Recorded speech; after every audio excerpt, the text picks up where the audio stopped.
Pada saat itu STY udah keluar. Ya. Dan tiba-tiba Bung Toel mengeluarkan 3 kata itu. Memang cocoknya jualan. Emang beneran sebenci itu sama Sintayong atau gimana sebenarnya? Kan pencitraan STY sebagai orang yang cinta. Makanya itu saya bilang STY ini gak polos-polos amat, gak kosong-kosong amat. Di belakangnya ada tim. Oke. Makanya story semacam itu saja dari seorang Toel bikin gaduh satu Indonesia. Iya, ketika STY dipecat di tengah jalan, di tengah kontraknya, ada kepentingan-kepentingan bisnis lain yang terganggu di situ. Oh. Sintayong dibayar kontraknya. Dan itu harganya berapa tuh? Hampir 24M setahun. Hampir 24M. Ya, jadi kurang lebih 2M lah sebulan. Apa nih maksudnya satu yang menurut Bung Toel paling red flag dari Sintayong? Saya nggak melihat karakter sportsmanship yang kuat sebagai pelatih. Kalau kayak ini ada lagi statement nih, Bung Toel anti naturalisasi. Nah, kan di ronde 3 kualifikasi Piala Dunia bagus. Saya balik tanya, itu bagus karena Sintayongnya atau bagus karena pemain naturalisasi? Berarti sekarang Bung Toel udah happy ya lihat STY keluar.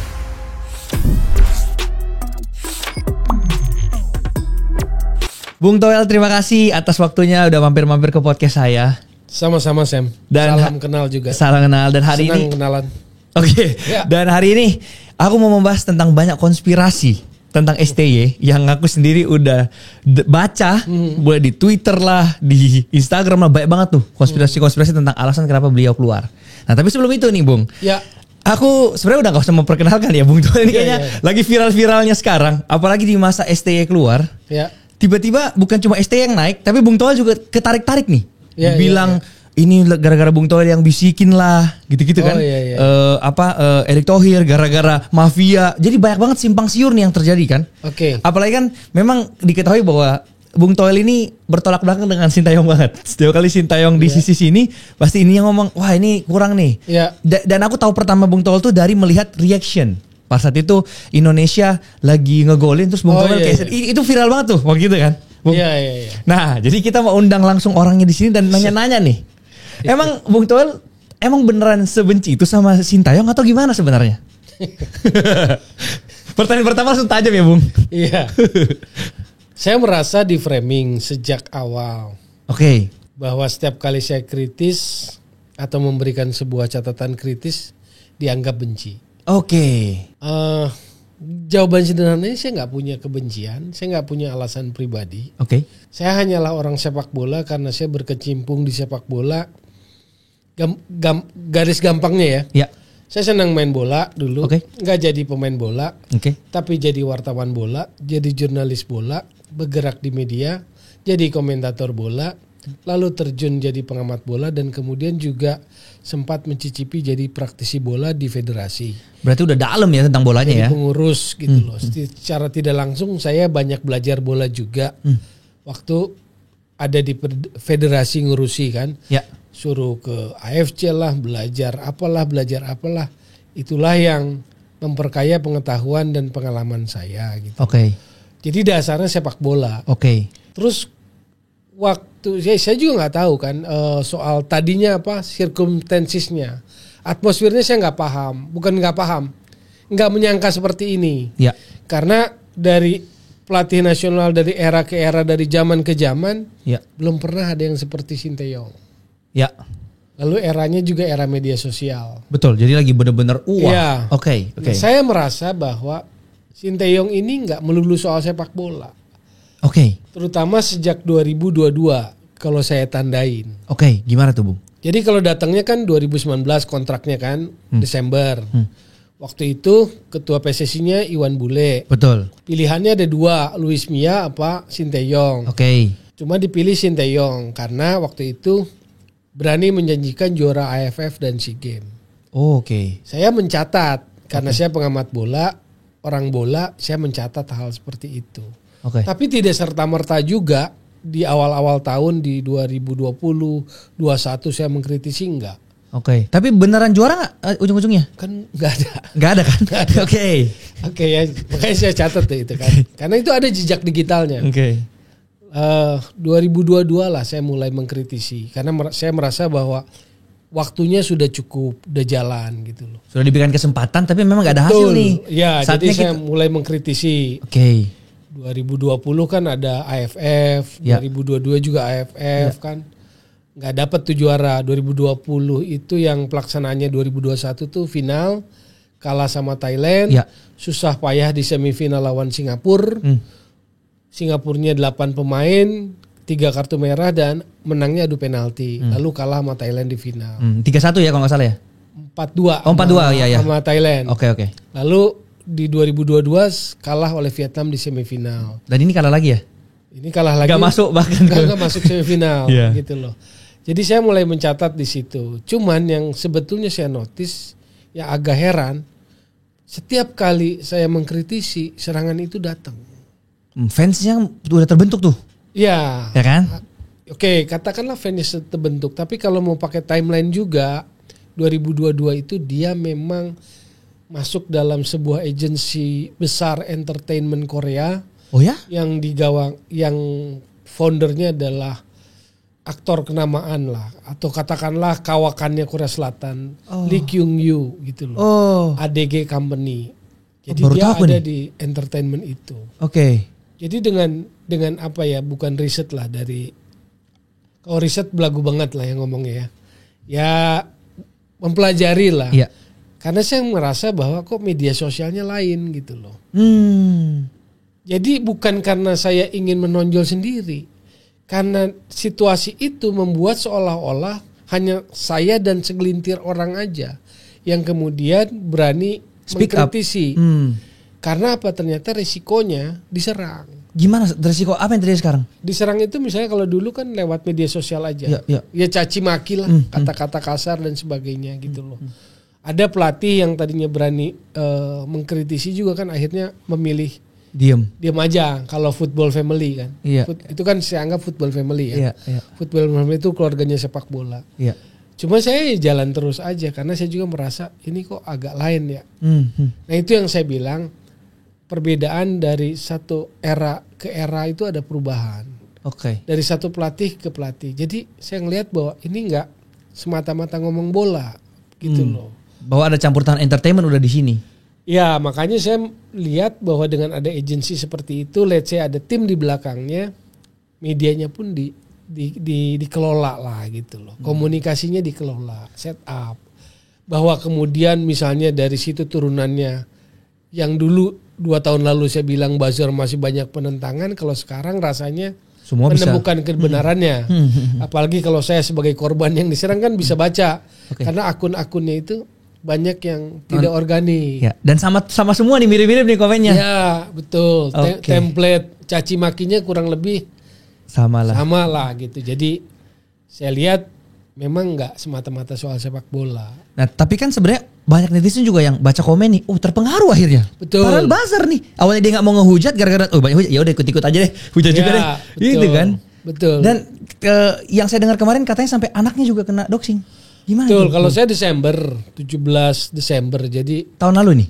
Tahun lalu 2024, doxing lah, malam hari mulai terjadi itu.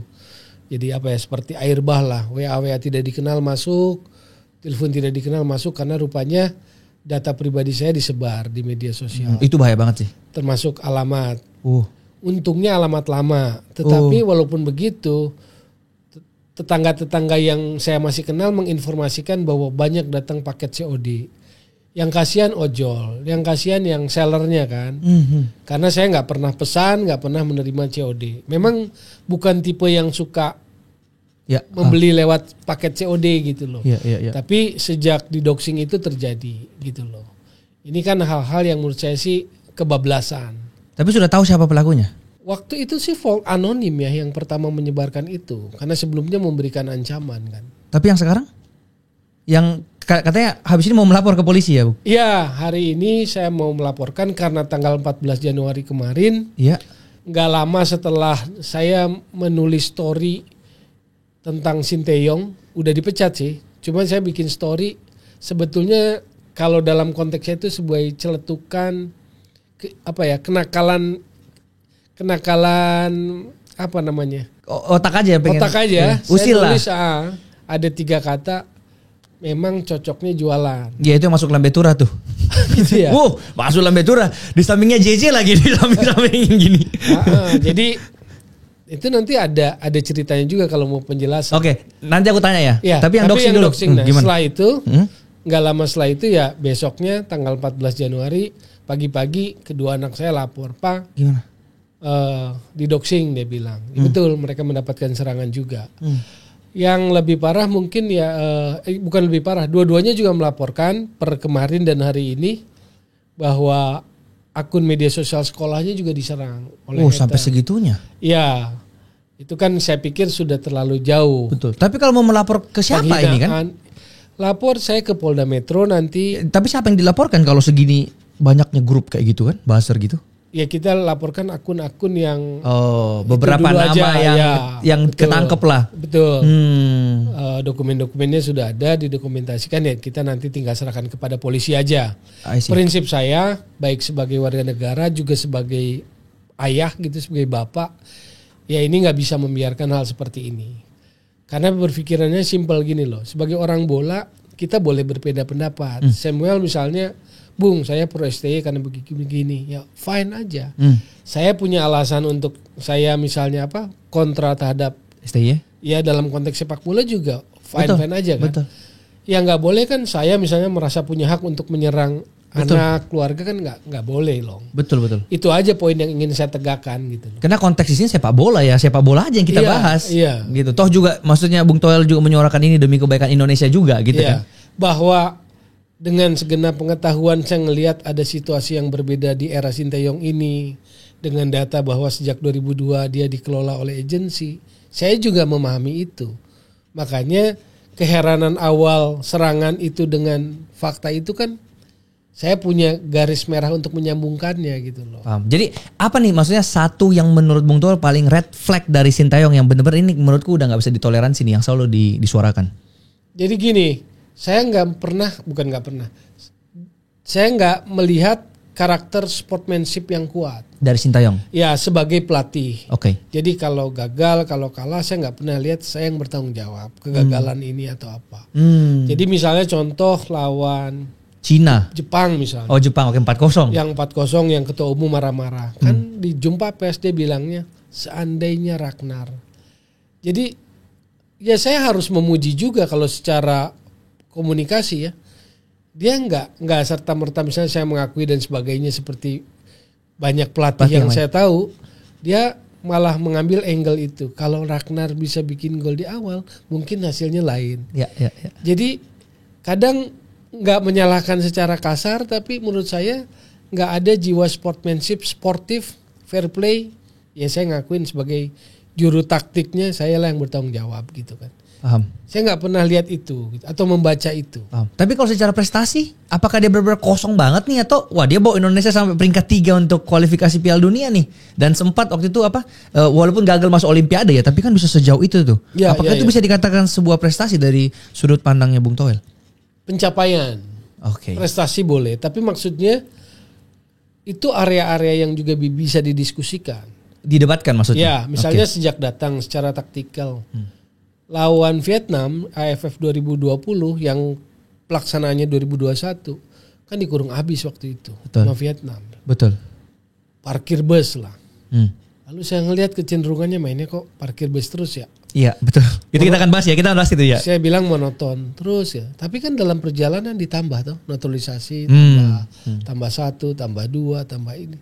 Tapi secara taktikal juga tetap gaya mainnya seperti itu. Bahkan 2023 sebagai timeline lah ya.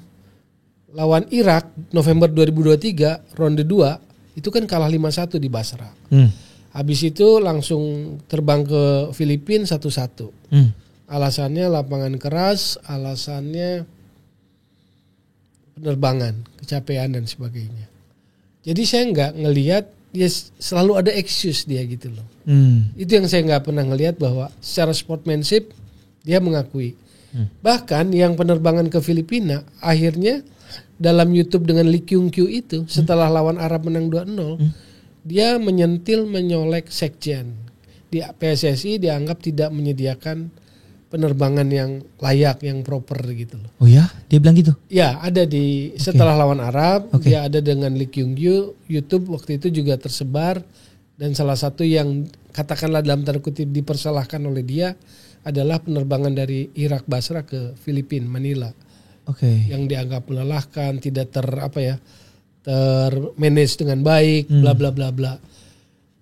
Jadi dia mengedepankan non teknisnya gitu loh. Tapi teknisnya seolah-olah kan ini. Yang itu yang saya anggap bahwa ini beda gitu loh. Pelatih yang satu ini beda, nggak semata-mata bola. Ngomongnya tuh nggak ngomong pure bola. Seperti yang pernah saya ikuti di era-era sebelumnya. Paham. Oke, berarti itu sebelum aku masuk ke konspirasinya STI keluar, aku mau bahas yang JJ dulu nih biar kita bertahap kan. Pada saat itu STI udah keluar, dan tiba-tiba Bung Toel mengeluarkan 3 kata itu. Apa katanya? Memang cocoknya jualan. Cocoknya jualan. Terus ada fotonya dia lagi di barbecue apa gitu ya? Iya. Oke, itu kan mengundang banget tuh, Bung. Itu benar-benar membuat orang kayak, aduh kenapa sih orang udah keluar, orang udah lagi berduka, diinjek-injek gitu kan anggapannya. Orang lagi berduka diinjek-injek. Iya, sampai JJ kan. Apa itu nggak terlalu berlebihan gitu, berduka gitu? Gak tahu ya. Tapi kan kebanyakan orang kan berduka tuh, patah hati gitu kan. Komen-komennya banyak banget sampai puluhan ribu. Dan akhirnya JJ yang translatornya dia itu sampai komen. Bukan berarti saya diem dan lain-lain lah. Itu udah viral banget dalam itu dah. Apa alasannya Bung Toel mengeluarkan itu? Saya juga lumayan amazed dia kok reaktif banget. Sebetulnya kan dia kan menyebut buat tidak tahu etika karena sudah nggak ada pelatih. Tidak puaskah itu? Seolah-olah kan dia memframing saya puas tidak puas. Kan saya juga nggak selebrasi STY dipecat juga saya nggak selebrasi gitu. Walaupun framingnya ngebisikin Erick Thohir dan sebagainya. Betul. Ada juga kan. Ada, sampai itu konspirasi kemana-mana tuh. Ada yang disetting mafia bandar judi lah apa masuk semua tuh udah. Iya, kadang saya juga cuma bisa ketawa sendiri aja seperti kalau Samuel tanya ini kan gitu. Cuma gini sebetulnya, justru itu adalah sentilan yang buat saya halus, nggak buka semuanya. Cuma karena JJ ngomong gitu, jadi akhirnya di talkshow saya buka kan, karena ditanya dalam sebuah talkshow televisi hari apa itu kemarin tuh ya, Selasa apa Kamis ya? Saya buka. Gimana bukanya gimana? Gini, kenapa saya ngomong gitu aja? Ya karena satu, saya tahu udah dipecat, cuma saya mau bilang sebetulnya di balik itu, kalau mau tahu konteks dan gambaran besarnya. Karena gini loh, ada yang orang nggak tahu, saya bisa baca gambaran besarnya. Ada orang yang nggak dengar, saya dapat tetesan informasinya, atau bocoran informasi. Ini yang kita butuh di podcast ini nih, tetesan-tetesan itu nih Bung. Iya, jadi sebetulnya kan itu hanya ledekan halus yang sebetulnya menegaskan bahwa selama ini STY itu nggak melulu soal kepentingan sepak bola. Paham. Kenapa dia begitu drama di ujungnya? Kenapa ada begitu banyak drama yang tadi saya bilang berduka, patah hati? Karena memang nggak pernah pure komunikasinya soal bola kan? Karena ada company, ada agency, ada tim yang men-set up komunikasi di media sosial. Apakah itu dengan bahasa dan lain itu soal lain lah ya. Itu teknis. Tapi itu tadi nggak pernah melulu soal sepak bola. Dia bukan melulu soal sportsmanship. Karena dia ada di bawah agensi entertainment. Jadi kalau soal jualan misalnya, bukankah selama ini dia jualan kopi misalnya, jualan apa itu yang sambil joget-joget, Shopee, bulgogi, Shopee dan sebagainya banyak gitu kan. Ada mobil dan sebagainya juga. Tapi kan saya nggak mau masuk situnya. Oke lah itu. Yang ketika orang bereaksi, ketika JJ bereaksi, dan ketika dia jualan ayam, bahkan sudah dipecat pun masih jualan ayam, itu kan makin menegaskan bahwa ada kepentingan bisnis yang besar di balik positioning dia sebagai pelatih tim nasional Indonesia. Ada kepentingan besar. Maka ketika dipecat di tengah jalan oleh Erick Thohir loh, bukan Toel loh. Iya. Oke, kita tegaskan ya, Erick Thohir bukan Toel. Maka terjadilah drama itu karena ada kepentingan yang terganggu, ada kepentingan bisnis yang terganggu. Cuman orang kaget dong, tiba-tiba mendadak gitu. Sekarang apa yang gambaran besar konteks yang saya dengar, yang saya tahu, bahwa di akhir Desember misalnya, setelah AFF gagal ke semifinal, kalah sama Filipina, itu kan ada upaya-upaya dari pihak-pihak tertentu yang di belakang STY atau yang berkaitan dengan STY itu melakukan upaya-upaya ke media, misalnya ke televisi. Ada yang Ada yang upaya itu. Contohnya misalnya, kenapa sih ngundang Toel terus? Kenapa suruh Toel bicara terus? Lalu menawarkan sesuatu gitu loh. Supaya nggak diundang lagi. Ya pesannya itu, tapi juga menawarkan sesuatu. Gitu. Iya. Jadi ada upaya-upaya itu, gitu loh. Dalam konteks untuk mencitrakan STY tetap bagus setelah pasca AFF. Itu Desember misalnya. Atau upaya-upaya ke PSSI. Dari pihak-pihak tertentu Korea Selatan, apakah itu perusahaan-perusahaan untuk menjaga nama baik gini. Menjaga nama baik atau mencegah terjadinya pemecatan. Gitu. Tapi kan banyak orang Indonesia yang itu yang saya dengar. Ya, paham. Jadi apa yang tidak diketahui, yang saya dengar, yang saya tahu, gitu loh. Oke. Karena JJ begitu saya ungkapin. Oke. Contoh misalnya juga, kan kelihatan dalam beberapa hari ini kalau kita mengamati medsos, kan pencitraan STY sebagai orang yang cinta. Lalu kalau kemarin kan isunya kalau kemarin itu mendadak dipecat, kan itu kan kayak masif tuh kan. Lalu dia akan masih balik ke Indonesia. Itu kan sebetulnya benang merah yang makin menegaskan. Nah, dari sudut saya sebagai pengamat, waktu menjelang Kluivert datang tanggal 11. Menjelang itu sehari atau 2 hari, itu muncul isu-isu misalnya STY akan jadi dirtek. Iya, betul. Nah, itu adalah framing-framing yang bukan kebetulan. Bahkan perpisahan ucapan terima kasih STY pada saat Patrick Kluivert datang pun dalam konteks komunikasi menurut saya bukan sesuatu yang kebetulan juga. Wow. Kalau kita mengamati media sosial. Makanya itu saya bilang STY ini gak polos-polos amat, gak kosong-kosong amat. Di belakangnya ada tim. Oke. Makanya story semacam itu saja dari seorang Toel bikin gaduh satu Indonesia. Iya. Padahal konteks di belakangnya itu karena saya gak mau ngomong hanya karena keisengan, kenakalan logika saya aja. Tapi karena reaksi JJ begitu saya buka tuh. Jadi ada gambaran, ada konteks itu yang memang terganggu ketika STY dipecat di tengah jalan, di tengah kontraknya. Ada kepentingan-kepentingan bisnis lain yang terganggu di situ. Wow, oke.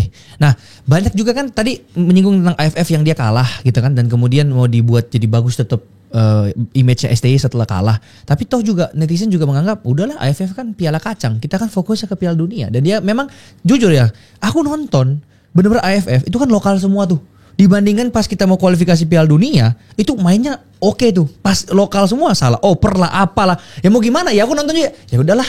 Akhirnya orang jadi mengikhlaskan AFF karena fokusnya orang, termasuk aku sebagai penonton bola, itu cuma ya berarti kualitas pemainnya gitu, bukan STY-nya kan yang disalahkan sekarang. Ya. Kalau dari Bung Toel gimana? Itu juga bukannya produk framing itu. Yang disalahkan pemainnya bukan STY-nya. Tapi apa yang kita lihat benar-benar memang sekatau itu loh. Oke, penjelasan sepak bolanya baru sekarang. Iya, yang gimana? Yang pertama, saya salah satu yang mengkritisi kenapa AFF di framing Piala Ciki. Oke. Karena ada yang bilang Piala Ciki. Betul. Dalam konteks sepak bola atau nilai olahraga itu kan gak respect kita pada sebuah event. Itu kan event di level Asia Tenggara, ASEAN. Kan secara kalau kita bicara target gak usah banyak debat. Kalau saya pun di posisi Exco PSSI, juara lah targetnya. Betul. Karena sejak 96 kita gak pernah juara, baru 6 kali ke final. Berarti ada handicap psikologis, ada handicap mentally. Dan itu penting dari sisi sporting, dari sisi olahraga, kita harus juara itu penting. Supaya apa? Barrier hambatan itu bisa dikikis. Lalu dari sisi opportunity, pemain-pemain seperti Ricky Kambuaya, Hernando Ari, Witan Sulaiman, Egy Melgiansa, Dimas Derajat, Ramadan Sananta kenapa nggak dipakai? Betul. Faktanya atau objektifnya setiap pemain ingin punya mahkota. Selain dia masuk ke timnas, mahkota terbaiknya adalah dia juara. Betul. Paling tidak dari tahapan paling rendah yaitu ASEAN. Tapi kan opportunity itu pun nggak dapat. Karena STY memilih anak-anak U22. U22 ya? Yang katanya alasannya regenerasi dan sebagainya. Saya kritisi itu sebagai excuse atau alasan di depan lagi. Jadi kalau gagal ya karena U22 yang dikirim. Dan ternyata kan benar. Betul. Setelah gagal karena anak-anak kurang pengalaman, masih muda. Kalau dikirim senior, saya pasti juara, dia bilang. Kan begitu. Iya, dia ngomongnya gitu ya. Iya. Pertanyaannya kenapa nggak bawa yang senior? Kan kalau naturalisasi nggak bisa kan Dia itu pelatih tim nasional yang harus menyiapkan semua pemain kan. Betul. Mau yang main di lokal maupun yang di luar gitu kan. Betul. Nah kenapa yang itu nggak dikasih? Kan itu sebetulnya pertanyaan-pertanyaan kritis. Iya. Di mana personalnya saya nanya kayak begitu kan nggak ada. Karena itu tadi landasannya. Pemain itu misal Sam di waktunya nih 24, 25 lagi hebat-hebatnya, gue mau juara dong. Paling tidak gue punya mahkotanya Asia Tenggara. Dan itu akan apa warisannya kalau kemarin kita bisa ambil juara misalnya. Mental juara. Betul. Itu akan terwarisi oleh generasi sebelumnya apa? Barrier kita nggak pernah juara itu udah kita tembus gitu loh. Kalau sekarang kan omong-omong aja di media sosial, di media kita raksasa Asia Tenggara. Sekarang ngomong sama Thailand, sama Vietnam, orang bola sama Singapura, sama Malaysia, dia akan balik tanya, emang lu raksasa di mananya? Gak pernah menang juga. Kan cuma penduduknya aja yang gede negara lu. Tapi kalau dari sisi sepak bola, kita ngomong bola lah kan gitu. Kan belum juara lo. Betul juga. Kenapa lu klaim merasa paling hebat? Merasa lu harus dapat privilege? Kan kita harus belajar itu. Supaya apa? Secara organisasi kita disegani juga di AFF. Lalu nanti kita masuk ke level AFC gitu. Iya. Nah, kekayaan pengetahuan saya memang nggak dimiliki oleh misalnya awam karena experience saya pernah di dalam federasi kan. Jadi kalau kita bilang begini loh, kalau ngomong sama teman-teman sepak bola ASEAN misal, kita negara besar harus jadi aktor utama. Kita pun akan dapat pertanyaan, emang gedenya tuh dalam ukuran apa lu? Iya. Kan gitu. Mungkin sekarang standarnya kita nomor 3 nih di grup stage kualifikasi Piala Dunia. Oke. Dan potensi untuk lolos gede banget sekarang. Analisis bolanya. Ketika dikasih pemain lokal, tugas pelatih tim nasional buat saya meningkatkan kualitas pemain nasional. Oke. Kan gitu. Jangan gini loh. Saya punya standar, Anda gak masuk standar. Kan pertanyaannya kenapa lo ambil kalau kayak gitu pekerjaan jadi ngelatih. Bahwa sepak bola kita masih banyak pekerjaan rumah, iya. Kualitas pemain kita masih kurang, iya. Justru karena itulah kan federasi meng-hire dia. Yang kita anggap pelatih hebat supaya di-upgrade. Andalah yang isi ruang-ruang kosong itu kan. Kan gitu.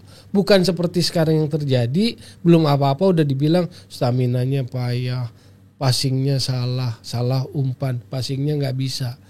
Kan logika pertanyaan juga saya balik. Kalau passing gak bisa, kenapa Anda ambil dia sebagai pemain nasional? Kan gitu, paham gak? Jadi bukan excuse itu yang mau kita dengar, tetapi lu kerjain yang kurang-kurang itu. Nah sekarang balik ke pertanyaan Sam. Kan di ronde 3 kualifikasi Piala Dunia bagus. Saya balik tanya, itu bagus karena Sinteyongnya atau bagus karena pemain naturalisasi? Yang bertambah sampai saat ini udah sekitar 14. Iya, 3 lagi tuh terakhir yang masuk kan. Tambah mau 3. Oleh. Ya dalam proses kan. Iya, betul. Butuh proses naturalisasi kan. Betul. Oleh Jero Red Bull katanya kan. Betul. Nah itu kan menjadi sebuah pertanyaan sepak bola, bukan pertanyaan tendensius. Karena kalau pelatih bagus berarti dia bisa memoles pemain lokal siapapun itu, naik standar gitu kan. Nah ketika dikualifikasi bagus itu pun ada tahapannya kalau mau lebih detail sepak bola. Irak kalah 5-1, Filipina 1-1. Itu November. Pindah ke Maret 2024 lawan Vietnam di GBK. Menang itu tapi kan? Menang 1-0. Betul. Tapi babak pertama penguasaan bola, permainan, kualitas permainan dikuasai Vietnam. Babak kedua kita menang 1-0, prosesnya apa? Lemparan ke dalam Alhan. Iya. Situasi kemelut di gawang, depan gawang Vietnam. Bolanya kontrol bola pemain nomor 2 Vietnam. Saya lupa namanya karena nggak hafal. Tapi nomor 2 pemain back kontrol bola liarnya jatuh ke badannya, bergulir ke depan Egy, depan gawang, disontek aja 1-0. Bukan dari sebuah skema yang ini. Itu naturalisasi udah datang, udah Jay-Z sudah main. Di Hanoi pertandingan berikutnya tambah Ragnar dan Tom Hai. Di situ menang 3-0, permainan lebih dominan. Pertanyaannya, yang mengubah situasi, yang menambah kualitas siapa? Bukan benci dong, itu pertanyaan bola. Iya. Tapi berarti kalau kayak ini ada lagi statement nih, Bung Toel. anti naturalisasi. Gimana Bung? Emang se pro itu terhadap pokoknya harus lokal Indonesia semua atau wah kalau contoh nih ya yang aku lihat kayaknya pas Kluivert jadi pelatih bisa aja memang sampai cadangan-cadangan naturalisasi semuanya udah. Karena Pak Erick Thohir juga mensupport itu ditambah. Nah, di era ini juga saya merasa bahwa kalau saya memberikan catatan kritis dianggap pro atau anti. Jadi kalau saya ini capnya anti. Jadi apa ya, ujung ke ujung gitu loh, poros ke poros gitu loh, apa ya, dipertentangkan lah. Naturalisasi sebagai orang yang pernah berkecimpung di bola saya tahu regulasinya. Eligible non eligible yang berdasarkan FIFA saya tahu. Aturan negaranya ternyata bahwa harus maksimal keturunan kakek neneknya, generasinya kan. Jadi dimungkinkan. Catatan kritis saya bukan soal pada naturalisasi sosoknya. Saya nggak pernah komen tentang dia punya hak dan sebagainya karena dia punya darah Indonesia. Mau half, mau dari kakek nenek terserah. Poin saya adalah tentang gambaran sepak bola secara keseluruhan. Kalau itu ya kebijakan yang diambil, maka saya hanya mengajukan catatan kritis seberapa banyak sampai kapan. Kalau misalnya kita bilang semuanya. Makanya itu kan pertanyaan kritis saya. Kenapa? Karena secara gambaran sepak bola yang besar, membangun sepak bola itu kan teorinya ada. Berdasarkan apa yang pernah saya terjuni. Nanti kita masuk ya cara membangun sepak bola Indonesia ya. Terus? Itu kan begini piramida, semua bentuk olahraga kan begini. Gimana? Bawahnya grassroots besar. Makin ke atas makin sedikit youth misalnya. Lalu elite youth, tim nasional junior. Elite program akademi itu udah elite, makin sedikit ke atas lagi makin dikit professional club, professional player kan cuma dikit kan jumlahnya. Nah yang paling atas, yang paling puncak itu adalah national team, elite player kan begitu semuanya, prosesnya begitu. Sekarang naturalisasi dari mana? Kan dari samping. Betul. Maka saya sebut sebagai akselerasi, kan begitu. Bahwa sekarang masih banyak PR sepak bolanya masih belum jalan, iya. Tapi sebagai orang bola, saya harus menunjukkan keberpihakan pada proses yang semestinya dari sepak bola. Sampai kapan saya tanya naturalisasi itu bisa dilakukan terus-menerus? Sampai kapan? Karena satu, butuh dukungan support negara. Dan teori hari ini di periode Erick Thohir memang federasi sangat disupport oleh negara. Makanya naturalisasi bisa dilakukan seperti itu. Tapi sampai kapan? Karena secara regulasi, secara statuta, seorang ketua umum federasi PSSI cuma 3 periode maksimal. Berarti kan ada batasan. Jadi saya bicara bukan yang sekedar sekarang, tapi sustainnya sepak bola. Tuh, 3 tahun berarti setelah 3 tahun Pak Erick bukan 3 tahun, 3 periode. 3 periode berarti 15 tahun dong? Satu periode 12, 4 kan? 4 tahun. 2003 sampai 2007, 3, 2004, 2005, 2006. Iya sorry, 5 tahun.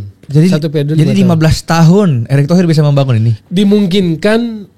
Periode kepemimpinan seorang ketua PSSI 3 periode. Bisa berturut-turut, bisa ada selangnya bisa. Tapi katakanlah berturut-turut 15. Tapi sekarang kita bicara sejarah PSSI. Era Nurdin Halid terakhir dia 2 periode. Setelah itu kan gak pernah ada yang 1 periode aja tuntas.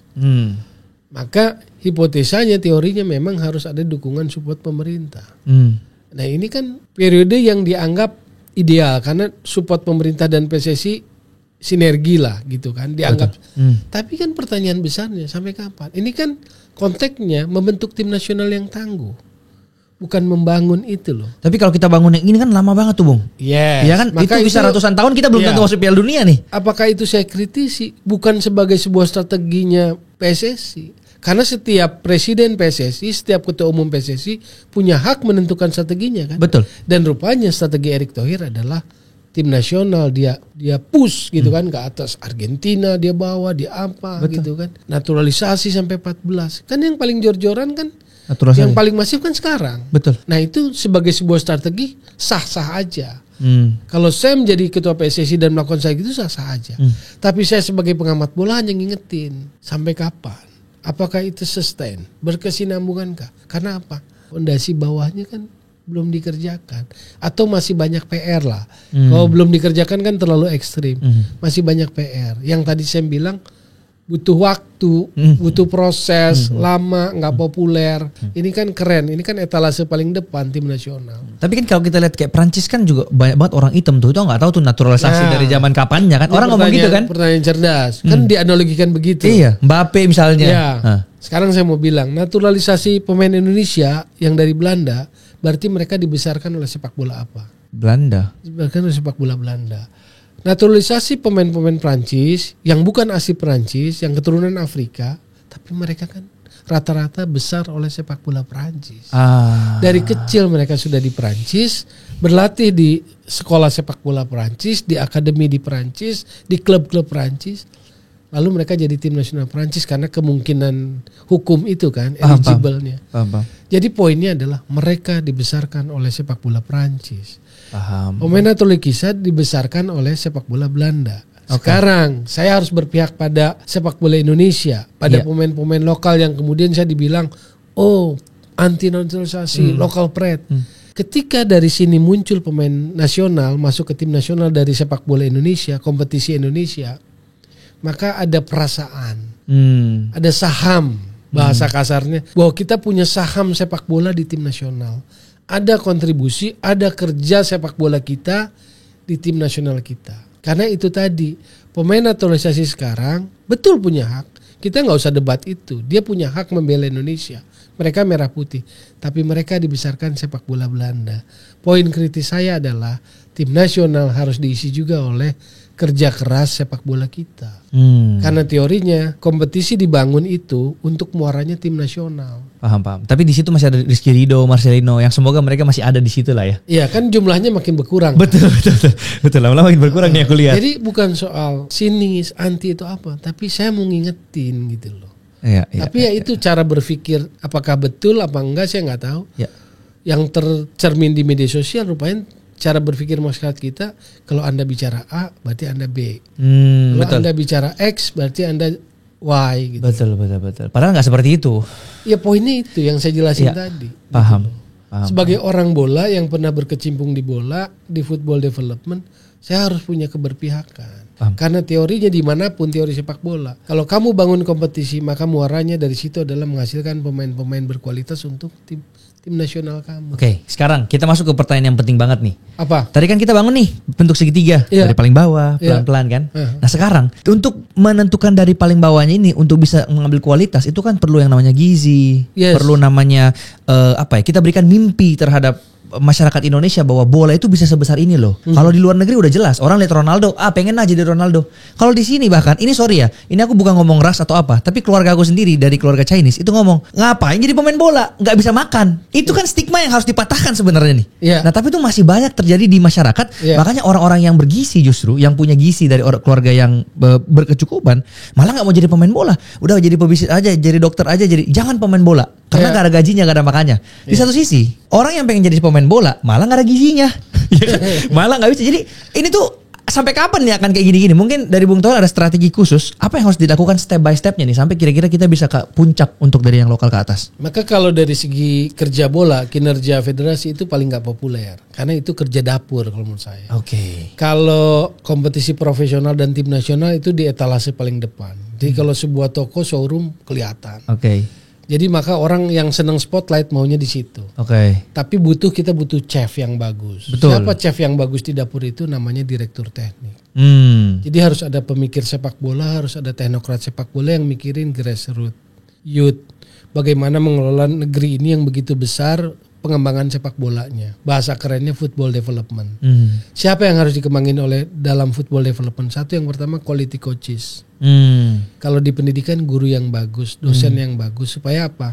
Bisa menghasilkan murid yang bagus kan begitu. Tapi emang ada quality coaches Indonesia asli yang bagus? Iya kan harus bertahap. Ada menurut saya. Ada. Cuma framingnya juga kan selalu di judgment nggak bagus. Tapi dari sekarang misalnya gini stratanya, ada C, ada B, ada A, ada A Pro atau Pro License. Pro License itu tim nasional harus dipimpin oleh pelatih yang secara sertifikasi punya Pro License. Sekarang mungkin jumlahnya sekitar 40-an lah. 40 berapanya saya nggak tahu persis, tapi 40-an. Belum banyak. Dari 40-an, let's say punya 10%, 20% yang bagus, fine. Tapi sisanya harus ada di Professional League. Cuma profil Professional League sekarang yang Liga 1 18 klub mayoritas pelatih asing. Padahal kunci sebuah negara hebat di sepak bola quality coaches. Saya bisa lihat Jerman, bisa lihat Spanyol, bisa lihat Itali.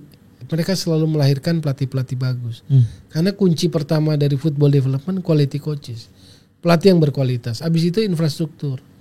Lapangan latihan yang proper, stadion pertandingan yang memenuhi syarat. Supaya jangan ada lagi kisah-kisah latihannya aja di lapangan gak bagus, gimana anak-anak kita kontrol dan passingnya bagus. Jadi harus dipenuhi itu. Sama seperti pendidikan lagi, sekolah. Sekolah swasta, sekolah yang mahal, fasilitasnya bagus. Gurunya bagus, gajinya bagus, fasilitasnya bagus. Tinggal ditambah di sini kan metodologi, kurikulum kalau pendidikan. Kalau sepak bola, latihan yang bagus, pertandingan yang bagus, uji coba yang bagus, maka produknya, outputnya better player. Kalau di sekolah kan better student lah, pelajar yang pandai gitu loh. Berarti masalah gizi itu bukan masalah utama. Salah satu di dalam situ ya nutrisinya terhadap player. Di aspek itu. Cuman apakah dari gaji pemain sendiri di Indonesia ini udah sebesar itu kah? Kita ngomongnya Liga 1 ya. Liga 1 gede loh. Pemain yang udah masuk tim nasional, Rizky Ridho misalnya. Iya. Itu berapa tuh, Bung? Kalau di transfer marketnya kan sudah hitungan sekitar 5 sampai 6. 5 sampai 6 miliar. Itu harga dia atau gaji dia? Katakanlah nggak sama persis seperti nilai value pasar dia. Okay. Itu kan value pasar. Itu value pasar, betul. Katakanlah lebih turun lah realitasnya dengan klub, tapi kan nggak akan jauh dari 3 sampai 4. Siapa yang gaji itu? Persija? Yes. Persija dapat duit dari mana ya bayar satu orang 3? Sponsor apalah ya, banyak lah ya. Dan sebagainya. Oh, itu udah lumayan sih. Cuma kan itu tadi satu. Makanya orang sering kali ngomongnya nggak beraturan. Padahal struktur di mana-mana di negara hebat. Siapa yang menjadi lokomotif ya profesional klub. Jadi yang menjadi lokomotif untuk membangun profesional klub. Berarti profil klub itu harus profesional. Nah di kita belum sepenuhnya. Nah untuk jadi profesional sebetulnya guidance-nya ada. Namanya club licensing profesional. Ada 5 aspek gitu loh. Nanti di breakdown ada legal, ada sporting, ada SDM, ada infrastruktur, ada keuangan. Nah itu 5 aspek yang harus dipenuhi oleh setiap klub. Kalau klubnya itu keren, sehat seperti yang kita tahu di Eropa, MU, City, Chelsea, lalu Barcelona segala macam. Nah itu kan nanti akan naik. Mereka kan yang menjadi lokomotif. Kalau tim nasional kan cuma tinggal metik aja. Tim nasional nggak bayar gaji ke pemain naturalisasi? Kalau tim nasional bukan gaji. Yang paling juga terjadi kan uang saku. Yang pemain itu milik klub. Saya misalnya pemain bola nih. Klubnya misalnya PSM. PSM lah yang gaji Sam. Kontrak misalnya, kontrak 2 tahun. Berarti kerja bakti namanya buat negara ya, anggapannya gitu ya? Kalau tim nasional yes. Sebagai mahkota tertinggi karir seorang pemain tuh tim nasional. Tapi apakah kosong-kosongan ya enggak juga. Pasti ada bonus-bonusnya. Fasilitas, bonus, uang saku ada dan itu lumayan. Tapi tidak disebut sebagai gaji.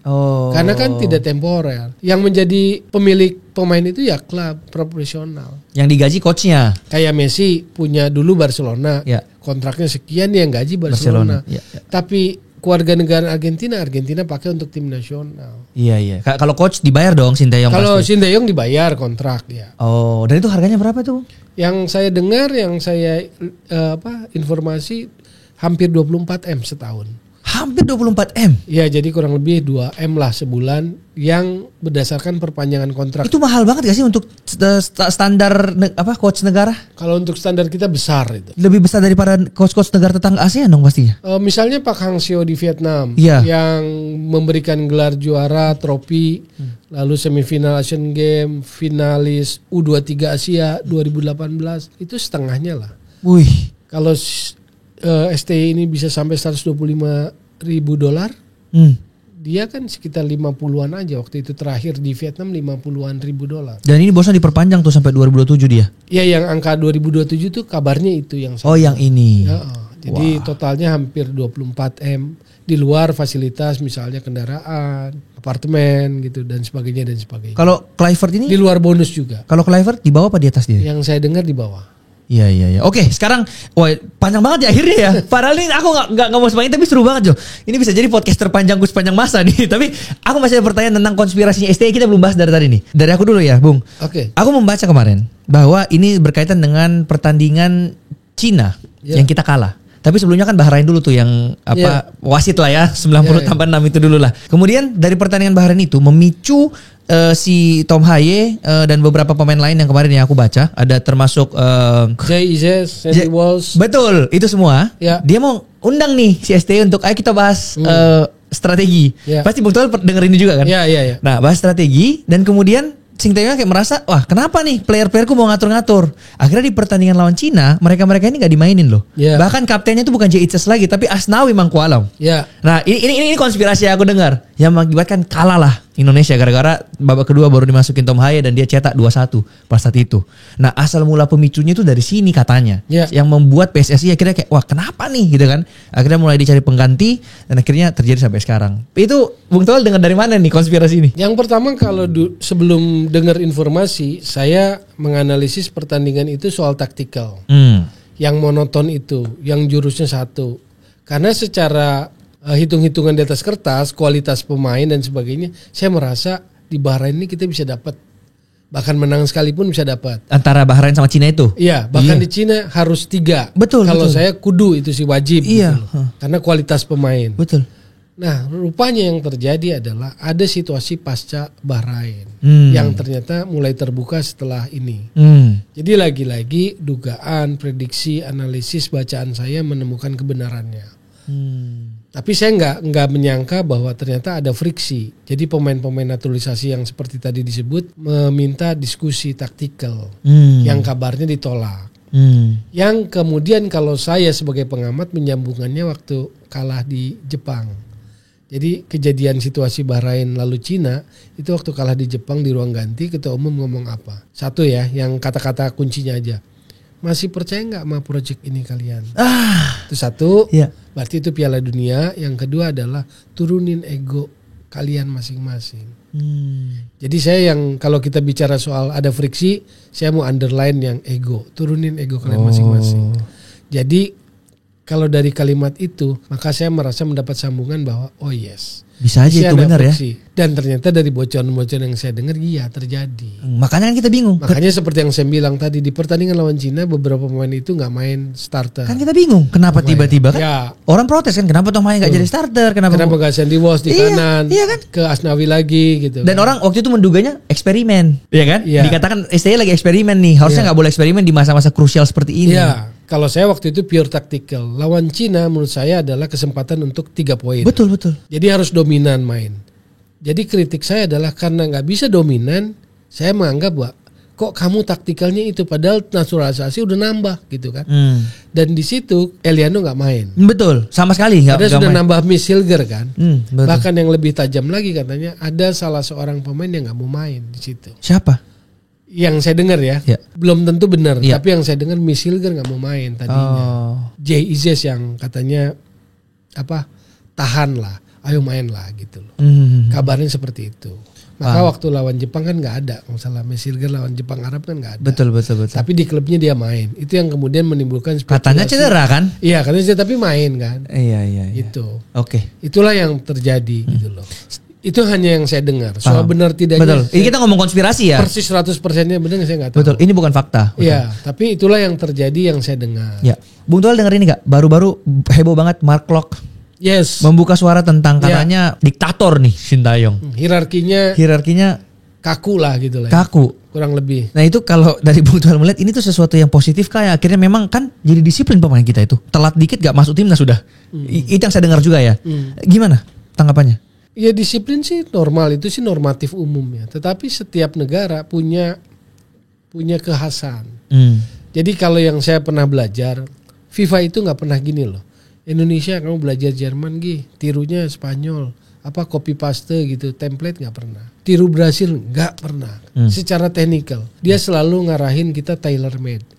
Temukan kekhasan dirimu, temukan kekhasan sepak bola negerimu dengan segala aspek kultur, budaya dan sebagainya, tailor made. Jadi bikinlah seperti itu. Contoh kecilnya Meksiko lah. Meksiko itu kan dengan kemeksikoannya selalu lolos Piala Dunia. Betul. Gitu loh. Betul. Dengan kelebihan kekurangannya, mereka selalu lolos. Jadi mereka menemukan jati diri identitasnya. Jadi yang selalu dibangun, didevelop oleh FIFA dalam konteks teknikal, you harus punya identitas sepak bolamu sendiri. Itu satu. Bahwa itu harus disiplin, iya. Tapi saya lihat kan keterbukaannya kurang nih. Kan Sadil dicoret, Maklok dicoret, Rahmat Irianto hilang dari radar tim nasional, Irfan Jaya hilang, beberapa pemain lain hilang. Padahal usianya masih usia hebat. Stefano Lillipali bagus di kompetisi, nggak dilirik, dan tidak pernah ada penjelasan. Kan gitu kan. Tapi dia lebih memilih pemain muda. Belakangan ketika saya melihat bahwa dengan pemain naturalisasi dia class, ego, oh mungkin dia lebih prefer, lebih nyaman dengan pemain muda. Karena dengan pemain yang senior, dia merasa akan mendapatkan resisten atau apa ya namanya, masukan-masukan juga, apa? Debat lah. Dan Maklok itu kan memberikan sebuah benang merah lagi bahwa sebetulnya ada ketidaknyamanan. Cuma baru Maklok yang bicara. Sayangnya ketika Maklok bicara, ada asisten pelatihnya Yo Jae-hon, asisten pelatih goalkeeper, yang juga kemarin di media sosial ngomong kan. Ngomong apa itu? Mantan pemain nasional nggak usah ngomong yang bisa menimbulkan apa makin kisruh. Cuma saya mau bilang, kenapa Yo Jae-hon harus larang orang bicara?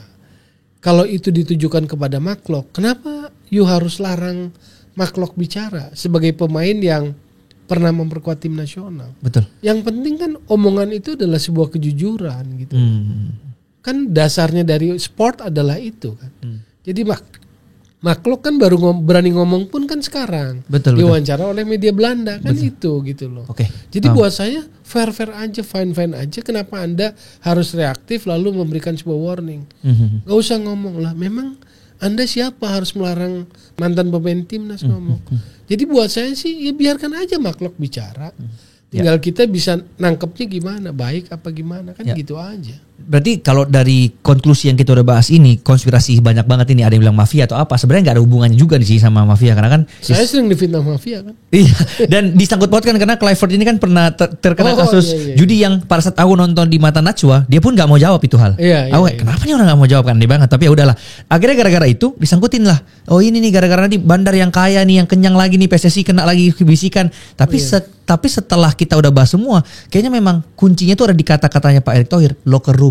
Yang bisa menguasai locker room. Ruang ganti. Ini mungkin kuncinya nih. Yang awalnya pas saat aku denger juga, kenapa harus Kluivert yang menggantikan si Sintayong kan? Tapi setelah aku tahu di belakangnya ada Daniel Langsat dan siapa tadi? Alex Pastor. Wah ini bisa menjadi tim yang menurutku bisa better daripada Sintayong ya. Terlepas dari sebenarnya aku juga salah satu yang mendukung program Sintayong itu, tapi tetap kita kan pendukung timnas, bukan pendukung Sintayong kan.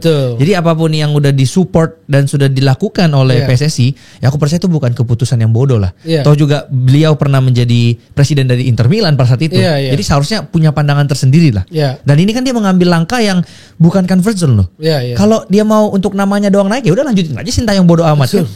Tapi dia berani keluar loh, dan dia dihujat satu Indonesia loh waktu itu. Ya jadi menurutku kita sebagai pecinta bola, apalagi pendukung timnas, ya udah bersabar aja sampai Maret. Kita biarkan mereka sekarang bereksperimen gitu kan. Bahkan aku udah dengar ada 4 nama, beberapa nama yang bakal dicoret juga naturalisasi karena mungkin tidak tajam gitu kan sama si Kluivert. Cuman menurutku ya berikan kesempatan lah untuk Kluivert. Nah sebagai pertanyaan penutup, walaupun sebenarnya ada banyak banget pertanyaan gak bisa aku tanyakan, habis waktunya Bung Toel. Tapi pertanyaan terakhir dari aku dah. Menurut Bung Toel, di bawah era kepemimpinannya Kluivert, apakah Indonesia bisa benar-benar masuk ke Piala Dunia 2026? Gak ada jaminan. Seperti yang Sam tadi jelasin panjang lebar, memang beresiko keputusan ini. Karena di tengah-tengah ya diganti. Apalagi kalau dari sudut pandang misalnya Erick Thohir aja seperti itu, oh itu beresiko.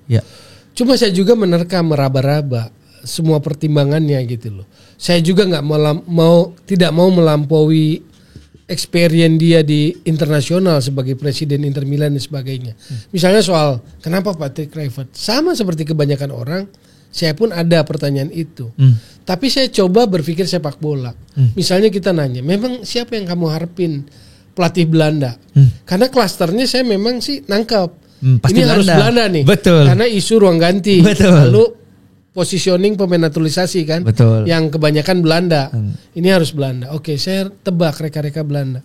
Memang siapa yang dimaui oleh publik nama besar? Van Basten. Udah gak belum mungkin. tentu kan. Iya.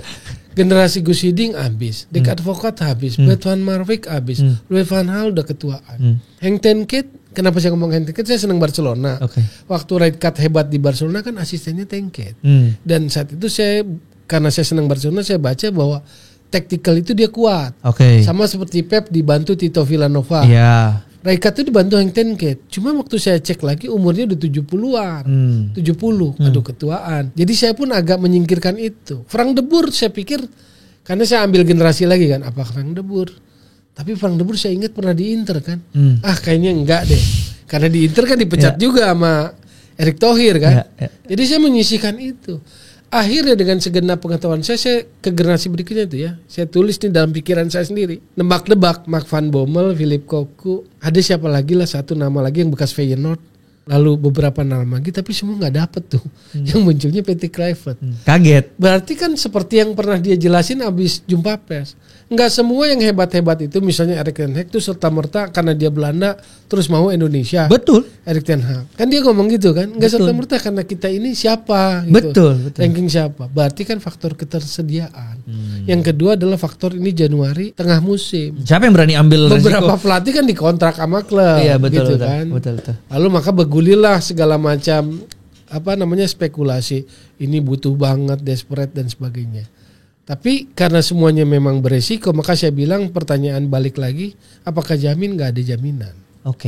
Mau Sinteyong yang pegang terus gak ada jaminan. Betul. Mau Patrick Kluivert gak ada jaminan. Tapi sepertinya ini keputusan organisasi untuk memutus situasi locker room tadi negatif.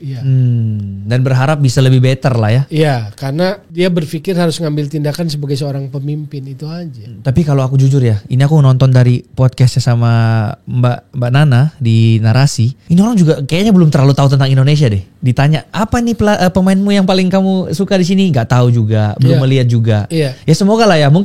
Mungkin harus tiga ini bekerja sama nih. Kalau dia sendiri mah agak ragu juga aku sejujurnya. Makanya sering kali entah itu ada Exco bilang ataupun Erick Thohir, ini tim dia bilang kan. Iya, semoga dia selalu bilang teamwork kan. Betul. Jadi bukan sekedar dia, tapi ada asisten-asistennya yang harus kuat. Dan kalau saya tangkap mulai dari jumpa pers kan saya simak tuh. Kan kalau merhatiin gini, kata kuncinya ada dinamika kompleks. Berarti persoalan kan, dorong ganti. Ada masalah komunikasi, ada masalah taktikal kan. Ada implementasi program. Nah, ini kalau saya tebak penjelasannya adalah Eliano Reinders. Eliano Reinders itu pemain naturalisasi. Prinsipnya pemain naturalisasi itu adalah pemain yang kualitasnya di atas rata-rata pemain lokal. Karena apa? Karena naturalisasi melibatkan proses negara. DPR harus ketok palu, Menhukam, Menpora, Presiden harus tanda tangan. Bukan urusan sederhana kasih naturalisasi. Tapi waktu nggak dipakai, bahkan nggak masuk DSP pemain, Sinteyong kan bilangnya dia belum layak masuk skuad timnas. Itu kan bahaya, bos. Bahaya, Sam, kalimat itu artinya apa? Lah ini kan lu naturalisasi. Kan naturalisasi itu butuh approve atau persetujuan pelatih. Betul. Kenapa setelah di persetujuan pelatih Anda bilang nggak layak masuk naturalisasi? Kan ini menimbulkan dugaan macam-macam nih. Padahal ini proses negara. Yang artinya apa? Kalau buat saya sebagai orang bola, kita nggak boleh meremehkan proses negara gitu loh. Nah disitulah yang menurut saya juga itu adalah aspek-aspek salah lain. Satunya. Kalau saya terjemahkan dari kalimat-kalimat ketum waktu jumpa pers tanggal 6.